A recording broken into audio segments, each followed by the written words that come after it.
Hi, I'm Jeff Osborne, and I teach criminal justice and homeland security at SDSU. For my AI in action video, I want to discuss a simple way to incorporate AI in your teaching. You don't have to be an expert to use what I'm talking about. Each semester, I get the question, can we see more examples? Which makes sense. Examples help us learn new skills and concepts.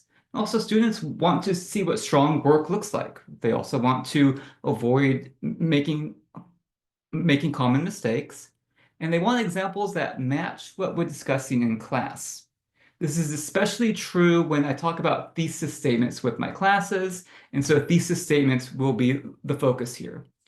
The problem is that good examples, especially ones that are discipline specific or class specific, take a lot of time to create.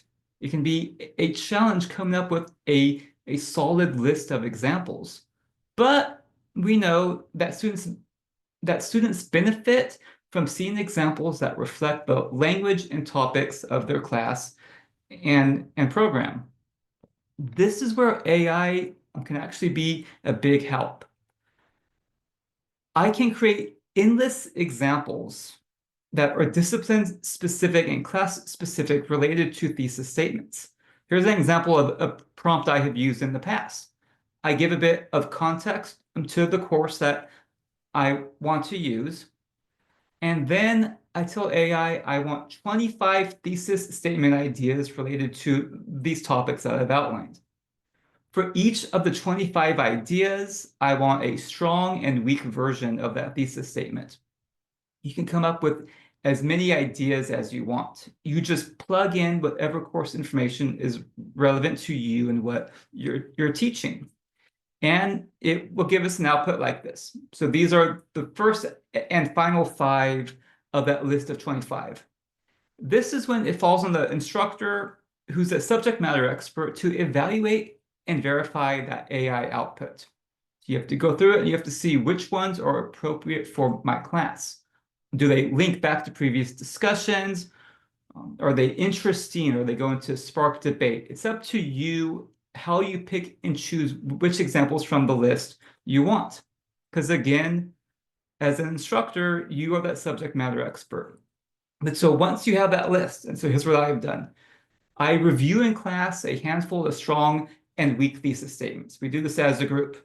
We analyze what makes them clear or unclear, relevant, persuasive. We discuss what a paper using that thesis statement would include, how it would be structured, what's the content. So I get them thinking about their reading and writing skills while also reviewing class concepts and themes. And so in my book, that's a win-win situation. I then have them break out in groups, and on their own, they have to identify what's a strong and weak thesis statement from the examples I provide, and then they have to revise the ones that are weak. So we discuss it as a group, then they have to instantly apply it in the classroom. It's fast, it's focused, and it encourages students to think critically about how to write and review information in this new field that they are studying. So with this example, AI allows me to focus less on generating content, and it allows me more to emphasize guiding students through critical reading and writing development skills, these core academic components across all disciplines. With this example, I'm not doing anything that's exceptionally innovative. My class activity is traditional teaching. I'm just using AI to help with the planning. I stay in control. AI doesn't replace my teaching. I feel it amplifies it. It gives me more options to work with.